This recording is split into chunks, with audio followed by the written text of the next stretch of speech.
I embrace the whole concept of wellness and wellness planning, and yet recovery capital is such a critical part of that process. So let's continue to talk about it and see where it takes us. I think first of all, I like the little image that I put up on this front page. It says, "Best teachers are those who show you where to look, but don't tell you what to see." I think much of learning, doing, and teaching is that kind of a process. But let's see where we go. Again, thank you both for being here, involved, and help me to help you to help others. In the spirit of collaborating to provide practical learning opportunities to peer recovery coaches, this webinar was suggested by CCAR's Recovery Coach Manager, Jim Higgins, who is present. Jim's experience in working with CCAR Recovery Community Center peer coaches has uncovered the question, how to decide which plan, wellness or recovery capital, to use with recoveries. I'm hoping that this particular webinar, which I call Leading and Living Recovery Planning, seeks to explore and address this issue. When I talk about leading and living recovery planning, over the next hour, we're going to explore reactions, responses to that question.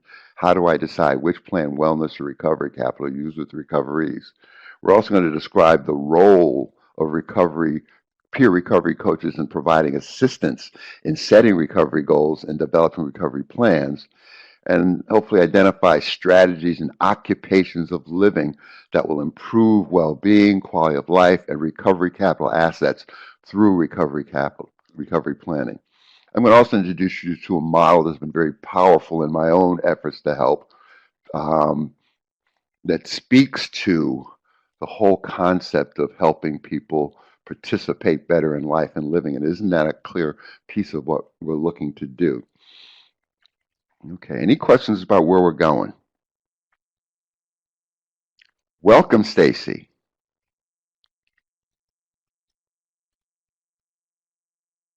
Okay, let's go a little bit further down the road.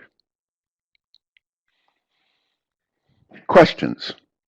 It's interesting. More and more and more, I'm adhering to that three-legged stool that are related to the basics of recovery planning. Recovery coaching. The three legs of the stool are the ability to actively listen, ask good questions, and manage and discover my own stuff. I am constantly working at asking good questions. I think even before recovery coaching was defined for me and began to become a more significant piece of what I do, I've always appreciated the fact that I ask good questions. And in asking the questions that I ask, what's critical for me is to get people to think about things in a way they've not thought about them before. I think that'll come clear as we move on. I want you to think about, how do you describe your experience with recovery wellness planning? Have you experienced it? Is that experience personal? Is that experience professional? Have you helped recoveries to develop plans? And a more crucial and critical question, and again, I'm asking the question and I'm not judging or blaming your response, do you have a recovery wellness plan? Have you developed a wellness recovery plan that works for you, that gives you an opportunity to help others? How do you describe your experience with recovery wellness planning? And please be honest, because we're trying to get a sense of how people are using this information and what ongoing information we need to be able to do so. How would you describe your experience with recovery wellness planning? Let me add a couple of other questions as well, and I appreciate any responses to all of them. How do you describe your experience with recovery capital planning, and how do you determine which plan to use? Good starting point. I may want to share. I see Jim is typing. How have you experienced the recovery wellness planning beyond Recovery Coach Academy training? Do you have any experience with recovery capital planning, and what is it, and how has it worked for you, and how has it worked for recoveries? And in this plan, is there a determination relative to which plan to use? Are they distinct and separate plans in your mind, in your eyes, in your practice?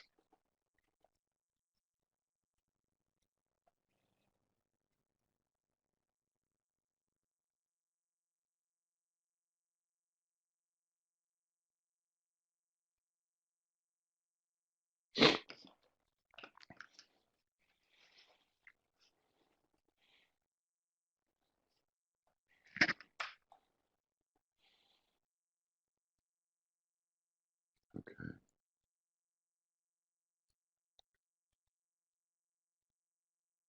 We run recovery capital groups at CCAR centers each week where recovery coaches encourage recoveries to develop their own. Jim, are they developing their own? Have you seen evidence of people developing goals? And I'm really speaking to the groups that we're running and the coaches that we're training, because again, my my real purpose in that focus is that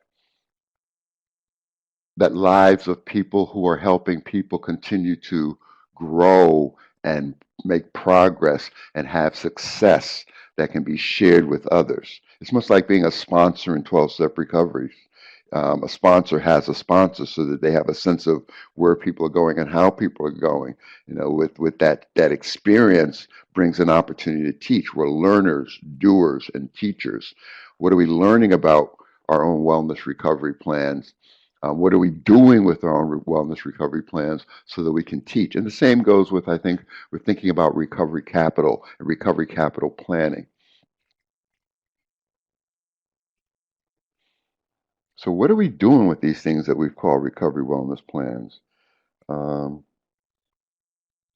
Jim says, I tend to use recovery capital planning with people new in recovery so as not to overwhelm them, I hear. I occasionally look and update it. We were good. Yeah,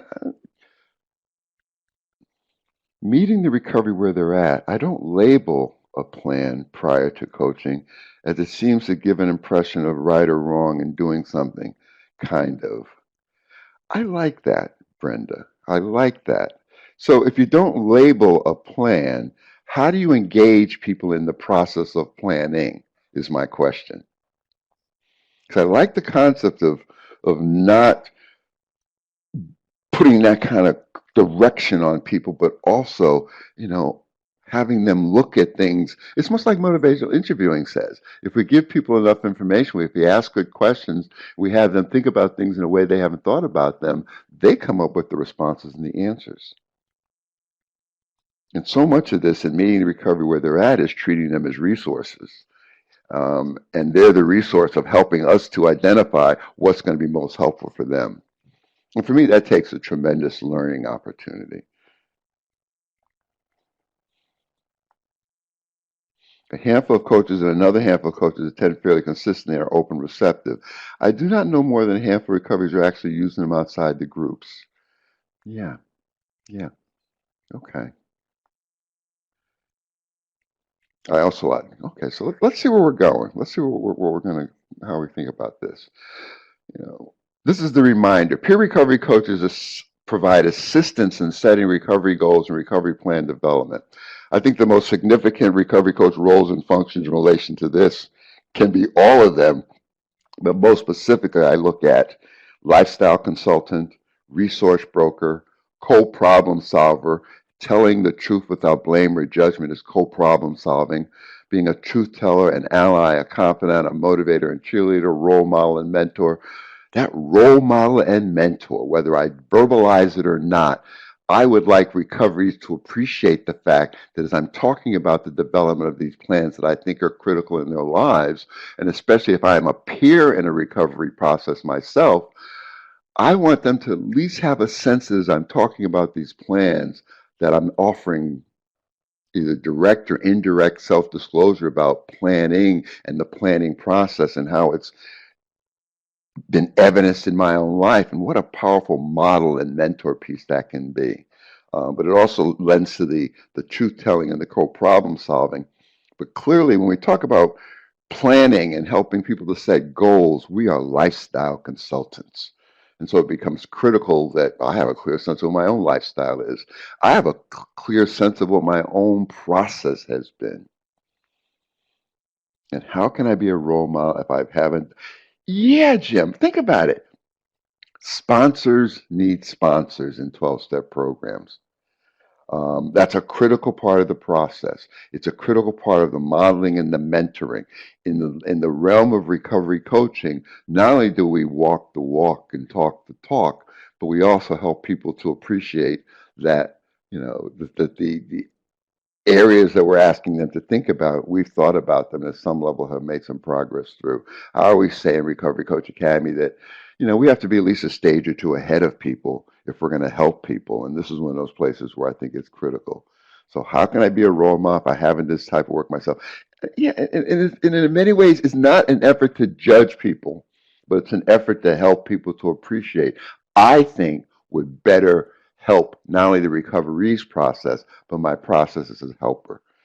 Because when you add, more work on top of work in people's lives, that can be stressful. If they're not managing their stress well, I think we're doing more of a disservice than we are helping people. I wanted to remind us of what the peer recovery coach service roles are. I'm calling them occupations. Occupations is not about work or it's not about a job, it's about daily living occupations.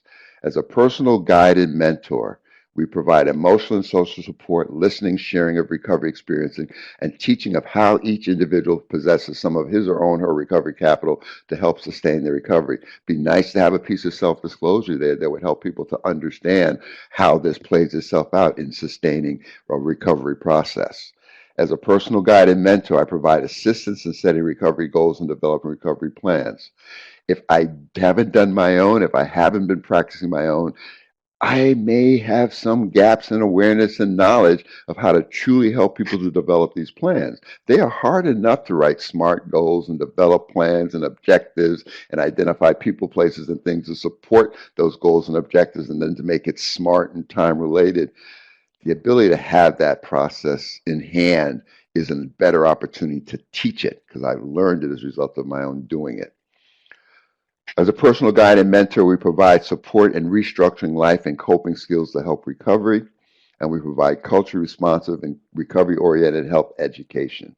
That education piece is critical to my process in helping people, helping guide people through this process of coaching their wellness, their recovery planning.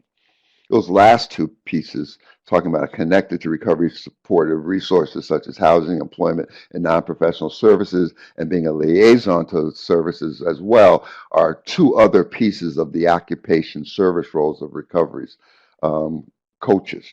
When you look at the core skills, what I call the response abilities of peer recovery coaches, first of all, it's the three-legged stool stuff: active listening, asking helpful questions.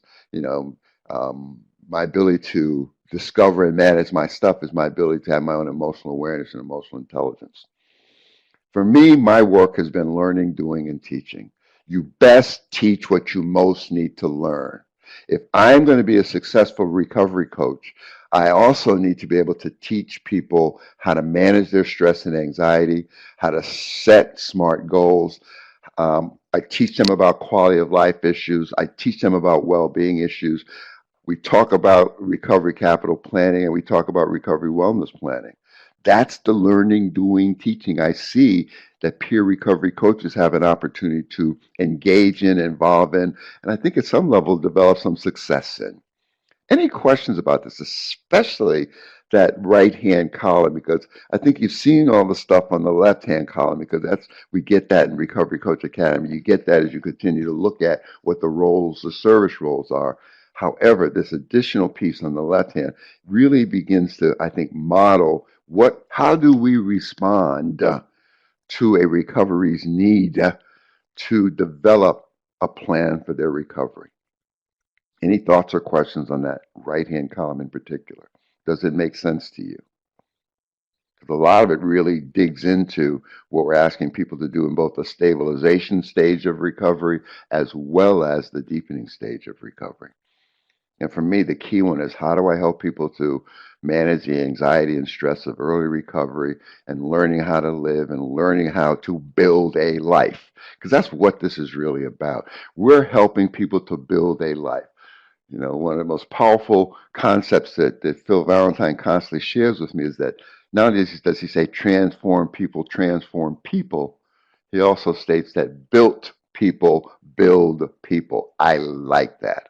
I'm working with adolescents now, and I'm helping them to learn how to build a life because nobody taught me that. And I think in our work as recovery coaches, we help recoveries to learn how to build a life.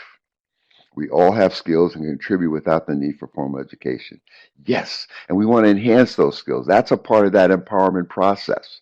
Native Americans say that our skills, our gifts, and our talents are our medicine, and that the world gets sicker if we don't bring our medicine into the world.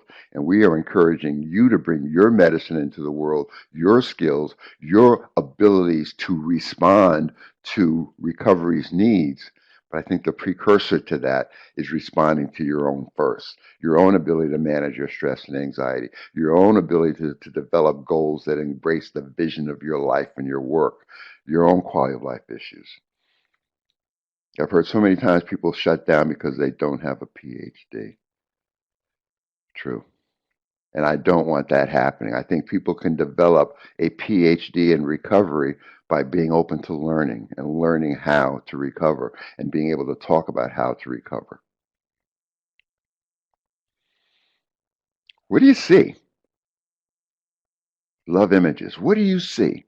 Describe that image to me simply. What do you see? And what's its connection to what we're talking about today? Teamwork. Yes. It's about us. The teaching, the inspiration, the goals, the motivation, the leading by example, the mentor, the teamwork, the vision lead to success. And isn't that what we want for ourselves as well as recoveries? When you think about your own vision of success, it requires movement towards something. Yes. And we want recoveries to help us to understand what they want to move towards to be successful, what they want to move towards to be more healthy, what they want to move towards to be more accountable and more participatory in the world. Breaking the pattern of isolation is being more of a participant in the world. That's such the value of what goes on in recovery community centers. People have an opportunity to participate in the world, and that works wonders on their sense of inspiration, motivation, success, and what a powerful bonus of teaching. Yes, yes, yes, yes. Yeah, I like John Wooden's Pyramid of Success. I'm working with that with a couple of adolescents right now. Thank you, Jim. We received the Four Laws of Change from an elder in New Mexico in the mid 1980s. They are some of the deepest roots of the White Bison Well-Variety movement. If you're not familiar with the White Bison Group, please become so. Don Corhis and the White Bison Group have energized my ability to understand recovery from a level of disempowerment, despair, and significant challenges in learning how to be well and sober at the same time. When he coupled with Richard Simonelli, who also writes some very powerful articles on recovery, this has been a very powerful piece for me.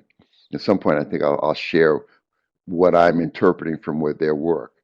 But you've heard me speak previously of the Four Laws of Change. The Four Laws of Change says that change is from within. In order for development to occur, it must be preceded by a vision. A great learning must take place, and you must create a healing force. I have come to believe that if I sit with someone who is looking to make a change and they are not aware of what their vision is, it's very difficult for them to move towards something, as you talked about, Brenda. What are they moving toward? Recovery is such a nebulous concept. I want people to have a vision of where they want to go. First, adolescent development is such a critical part of recovery. As I experienced, I got stuck in my adolescence. My adolescence extended to 24 years old before I began to get unstuck. And adolescence is about responding to three powerful questions. Who am I, i.e., what is my identity? Why am I, i.e., what is my purpose? And where am I going, which is my direction or my vision? And I think we can help recoverees as a part of their planning process to gain a better sense of what their vision is. Maybe some that would help them to put more work into it and more prospect to it. In order for development to occur, it must be preceded by a vision. This is actively discovering and sharing the thoughts, feelings, and images that take us forward into a healthy future. Brenda, I'm talking about that movement towards something that you talked about. If there is no vision, there is no development. It's about answering the question, what would our lives, our community, and our nation look like if it were working in a good way? Isn't that so much of what recovery coaching and peer recovery support offers beyond the disease model that we got stuck in treatment? You know, not bashing treatment in any way, but I am so empowered by the concept of helping people to think about what success, what personal growth will look like and focus there. And it's such a challenge to make that focus, but a vision helps each person take the steps to create a better life for themselves, their families, and their communities. And a part of that vision and a part of reaching that vision is both being well, improving the quality of one's life, one's well being, and discovering recovery capital to impact that process. Recovery or wellness goals are the vision that they may see. I agree, Jim. And I'm going to offer you an opportunity to think about how to help them to discover and create that vision. It's not just about looking at a recovery wellness plan and those questions, and it's not just about looking at what Recovery Capital offers us. I would suggest that people have a vision first and then the ability to build wellness and recovery capital into that vision has prospect for the kind of success I think we're looking for. Anybody ever seen the Seven Habits of Highly Effective People by Stephen Covey? I'm working with a 23-year-old young man who is helping me to appreciate my own age of generativity, i.e., giving back. And he reintroduced me. I'd sort of looked at Kurt Covey's work in the past, but he reintroduced me, especially to this concept number 2: begin with the end in mind. This young man is identified, calling himself this. He's developing something he calls the Final Vision Studio, which helps you begin with the end in mind and practice the habit of vision. We can help recoveries practice the habit of vision. Their vision is to have a sense of and a picture in their mind of the movement towards what they want to move towards. Begin with the end in mind. Help recoveries to practice the habit of vision. Begin with the end of mind.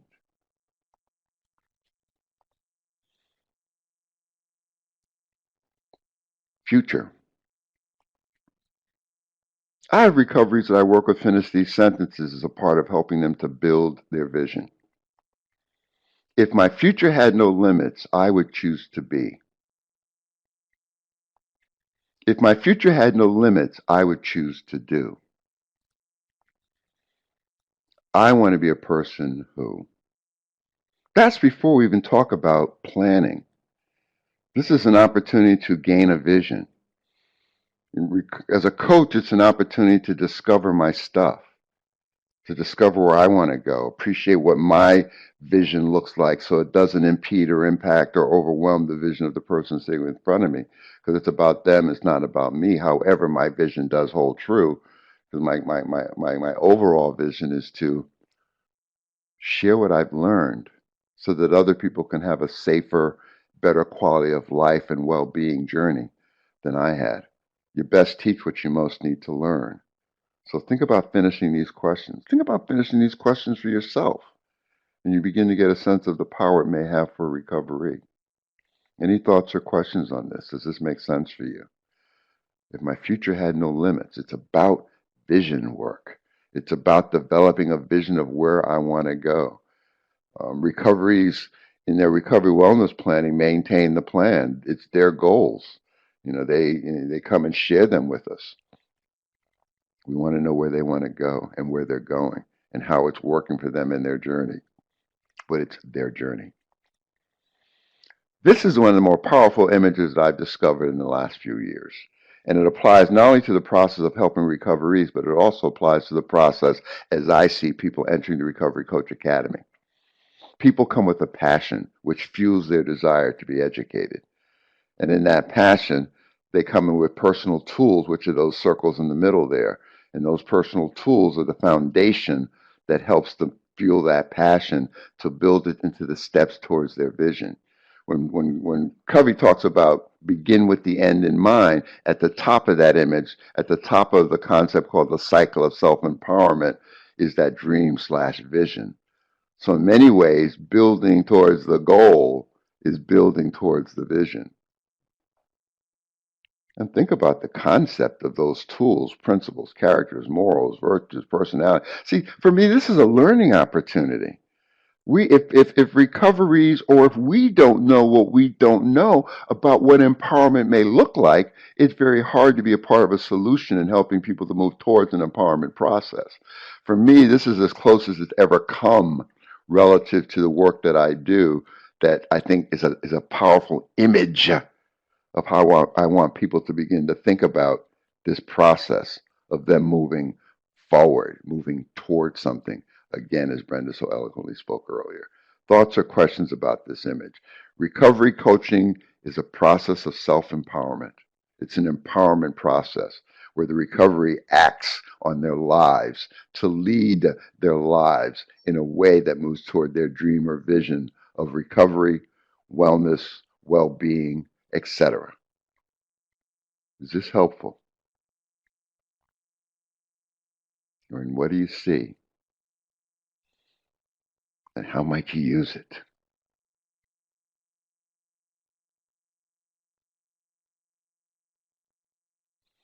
I was sitting in Recovery Coach Academy the other day on day one, and so many people talked about passion and wanting to give back. And I wrote a note to myself, how do we fuel the passion that people bring in and to help them to move towards their own self-empowerment? Folks, it's a process that happens over time. It's not something that we can just grab and run with. Even the concept of a dream or vision, you can see how that is built through some work that we do with recoveries to help them to look at what they're bringing. Yeah, I agree. It is kind of busy.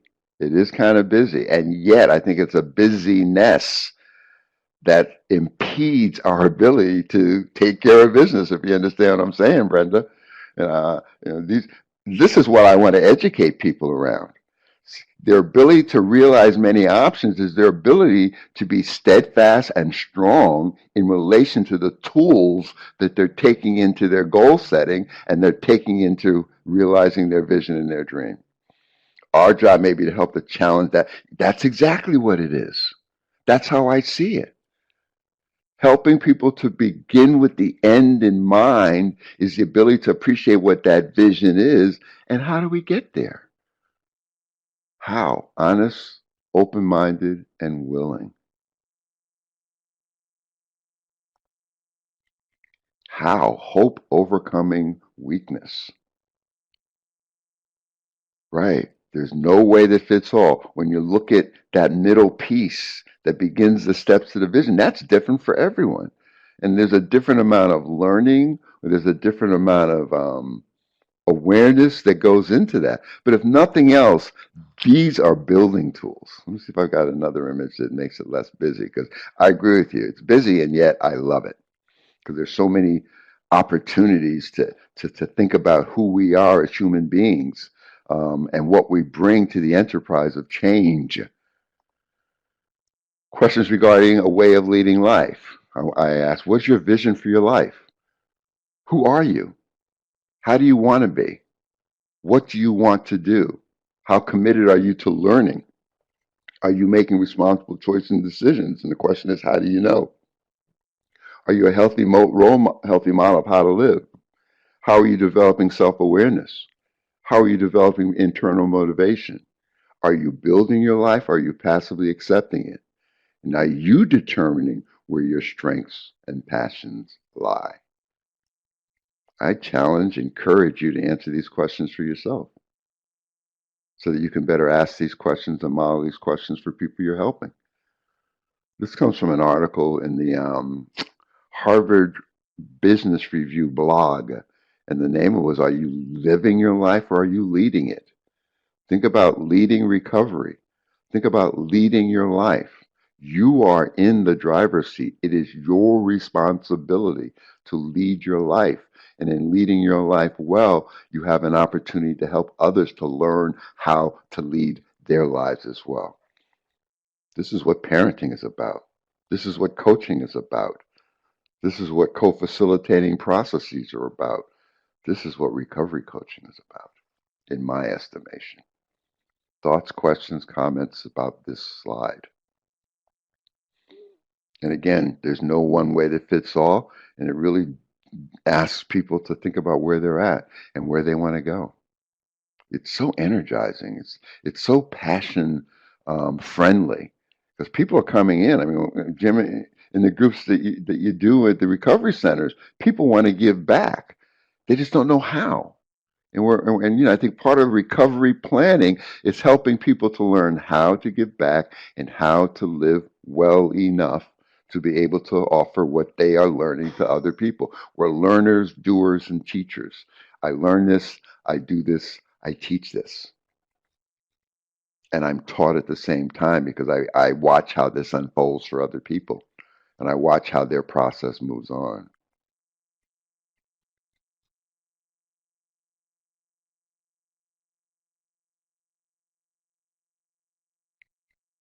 There's a challenge in each one of those 11 questions that might be difficult to meet, but the critical one for me is being committed to learning.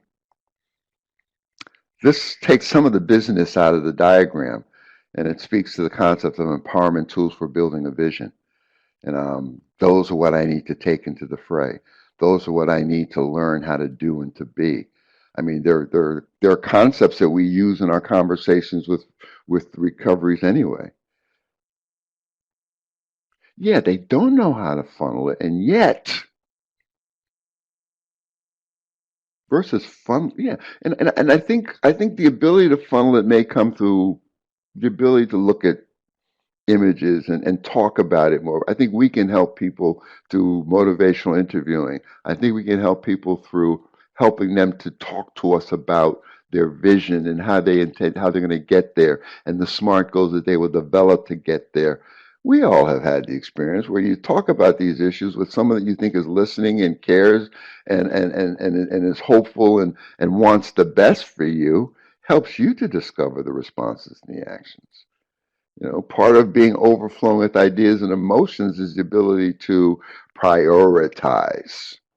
That's one of the initial processes of helping this build this vision. This is what I want to do. This is what I want to be. First things first. How do I begin to take the steps towards that prize? How do I begin to take those steps that will help to build my vision, which is going to help to build me as a human being? It's amazing. We're really talking about building the vision of living as human beings.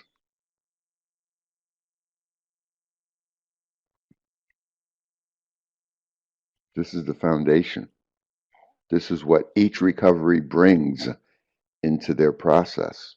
We help them to identify what it is and how it is. Think about the values of humility and commitment and hope. Think about the personality trait of bringing strength, the virtue of trust, the moral courage and honesty.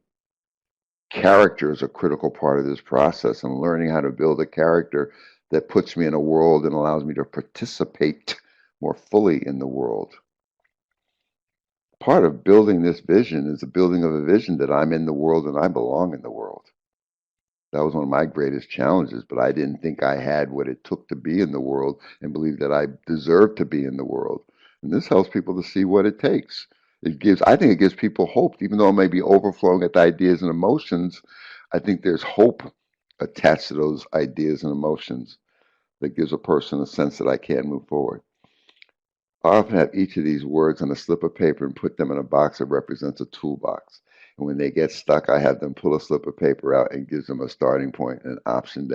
That's magnificent. I love that, Brenda. I'm going to use that. I'm going to steal that because it falls right in line with this image talks about tools.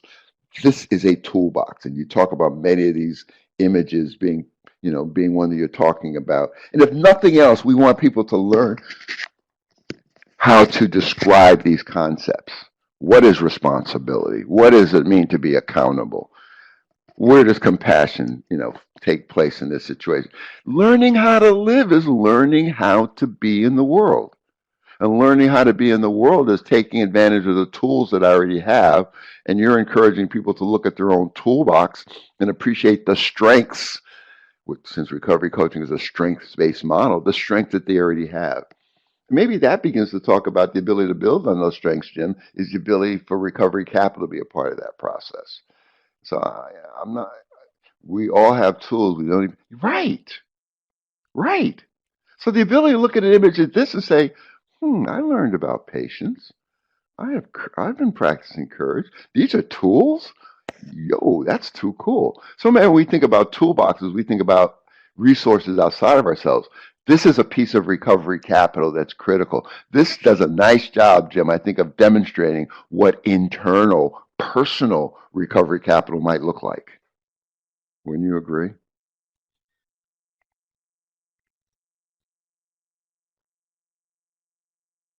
And think about trust. It's such a critical part of the process. Maybe it would encourage people to trust more if they appreciate it's a significant piece of moving towards their vision of who and what and how they want to be. How would you describe quality of life as it applies to recovery? How would you describe quality of life? Because when I read Bill White's work, so much of recovery, as he posits, is improving the quality of life and well-being. What is quality of life, and how does it impact the recovery process? We throw these words around. I want recoveries to understand what they are and to think about what they are. This is one of my favorite diagrams of what quality of life looks like. It's personal autonomy and what it entails, choice making, decision making, self control. It's expressed satisfaction, life satisfaction, psychological well being, positive self image. Quality of life is physical and mental health and well-being, i.e. physical health, handicap, functional abilities, dependency. It's socioeconomic status, it's quality of environment, it's purposeful activity. That's what our activities of daily living are, occupations of daily living. Purposeful activities, activities that I occupy my time with that move me through in the direction of recovery, in the direction of well-being and wellness and health. It's social integration. It's family context. It's social context. It's my roles as a social being. It's citizenship, and it's cultural factors. Quality of life. I have people look at this and rate these in their lives. They just put a little number above choice or decision making and control. How satisfied are you with? See, it prompts good questions. How much choice do you feel you have in living your life at this point? What goes into your decision-making processes? We can take a piece at a time, but think about personal autonomy. It might be a term a recovery would not know until we teach them with diagrams like this that I think, and we can cut it into pieces, but overall, it's quality of life and what it looks like. I believe that people are moving towards a better quality of life. This is what it might look like. This is what they might build goals off of in order to begin to develop their vision of what quality of life looks like. If nothing else, it gives them an opportunity to get a sense of what the components of a quality of life might look like and how to get there. How empowering is it to show someone that they have a choice? Yes, it is. One of the most powerful spiritual concepts that I learned, it still echoes in my head today, and I can't remember where I got it from, but it said, the choice is always yours. Jim, you hit the nail on the head. That's an empowering experience. The choice is yours. Quality of life factors, another diagram that may offer people an opportunity to think about these things. Think about quality of life factors, the circumstances you were born into, your parents and family, your life situation, time and place of your birth, outer world, home, office, country, world, inner world, emotions, feelings, beliefs, and thoughts all come to a place of that elusive thing that people strive towards, happiness. If I'm looking for happiness, those are factors that will contribute to it. What are the choices? What are the activities? What are the occupations of daily living? What are the pieces of recovery capital that may be supporting these quality of life factors? Inner world are the personal recovery capital pieces. The outer world speak to the community capital pieces. Where would action be shown? What do you mean? What do you mean by where would action be shown, Jim?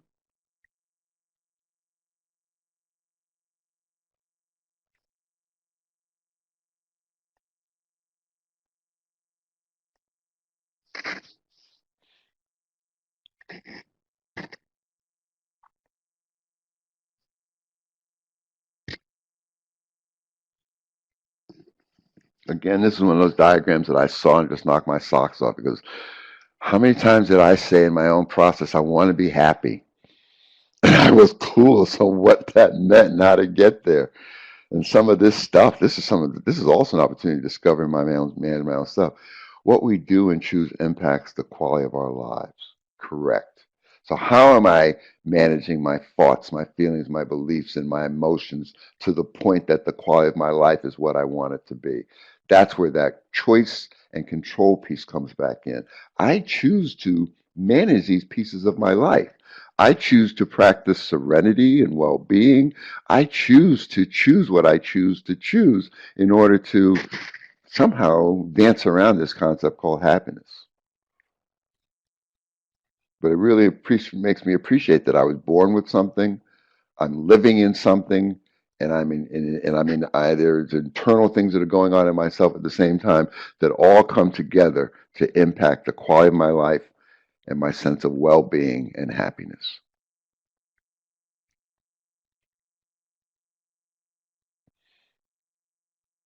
I asked, do you want to feel happy or just look happy from another's point of view?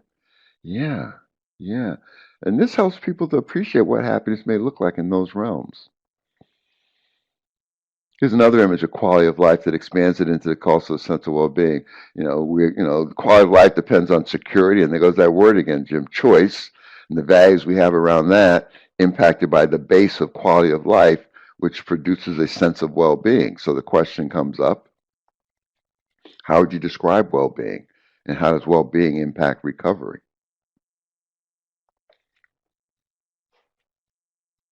Again, I'm introducing recoveries to see every slide that you're seeing are slides that I work with recoveries, or I work with the people that I work with. A lot of them are adolescents at this point, and they love the images because it allows them to teach me what they're seeing.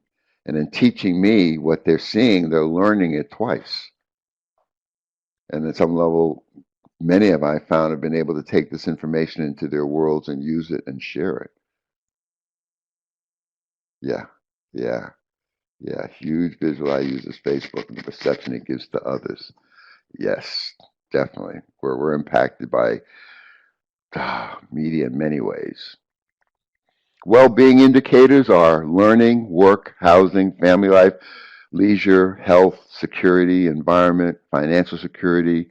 I skipped social participation, but for me, that was a critical part of the process. How do we help people to participate in their lives?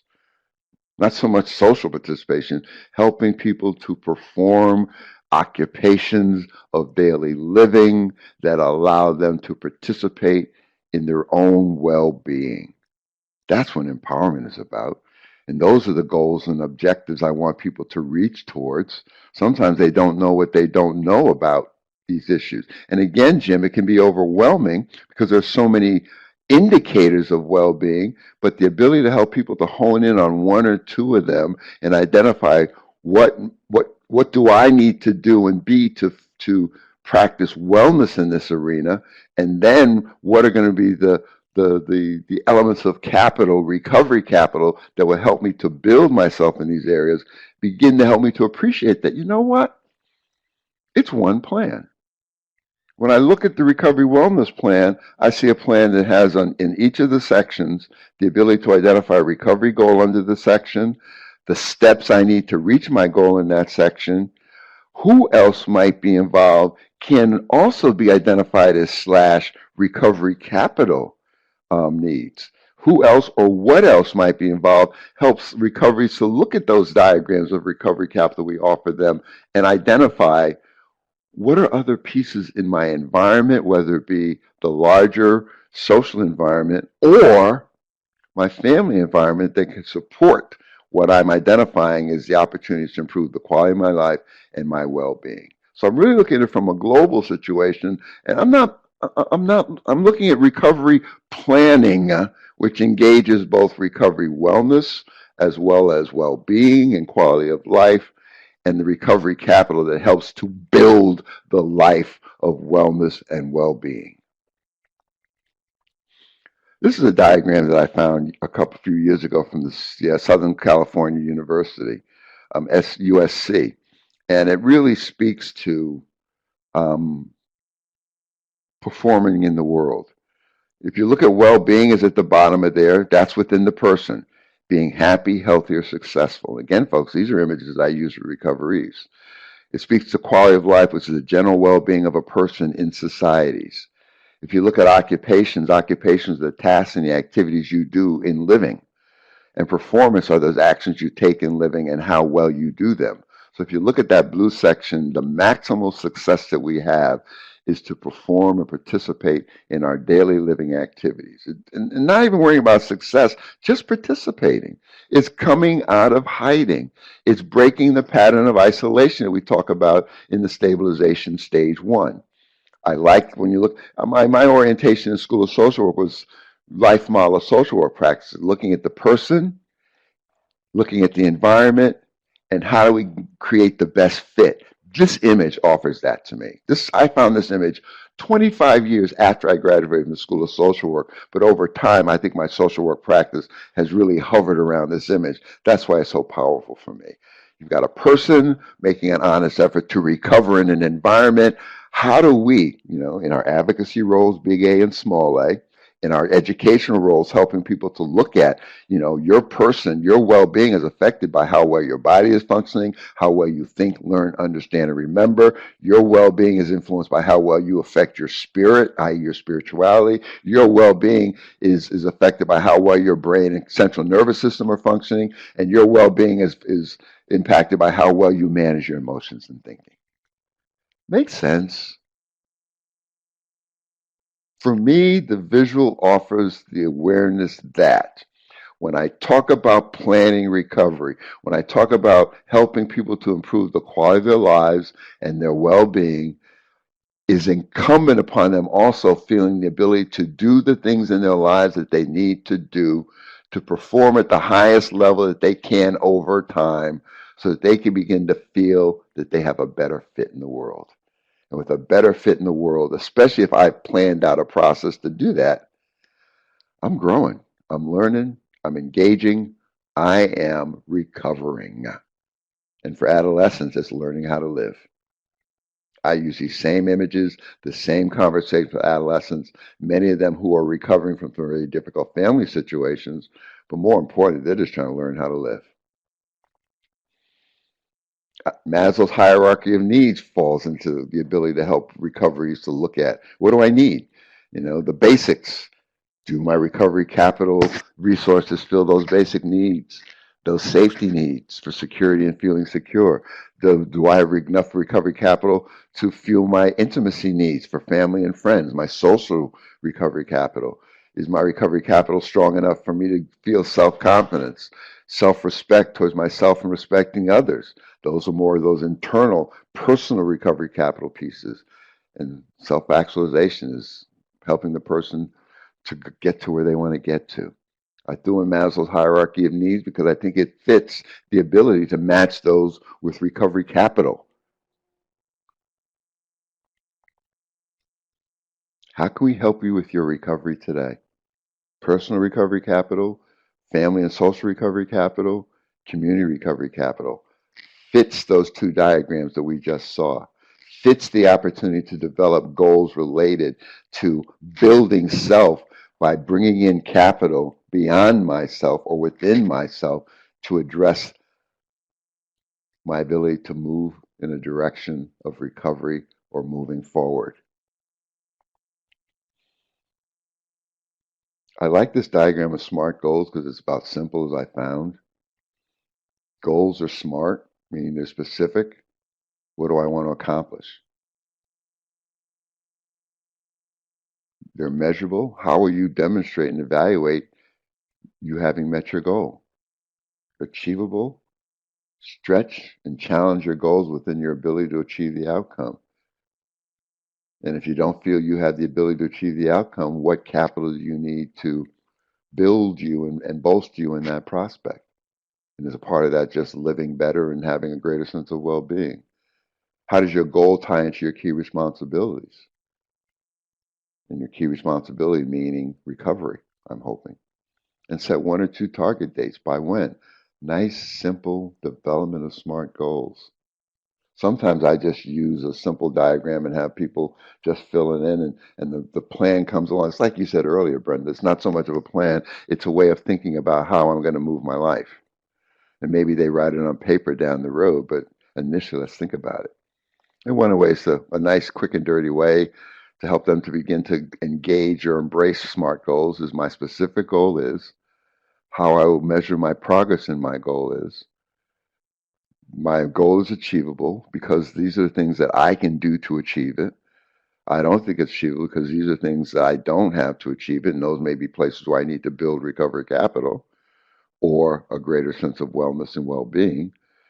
It's realistic because I believe I can. It's realistic because I really believe I need to, and I will achieve this goal in a timely manner. This is a more simple form to put in front of a person, help them to begin to think about a goal setting that's smart.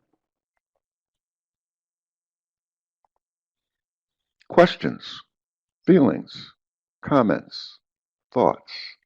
I kept going back and forth about how much to present, but again, I want to go back to that initial piece. I think, you learn this stuff.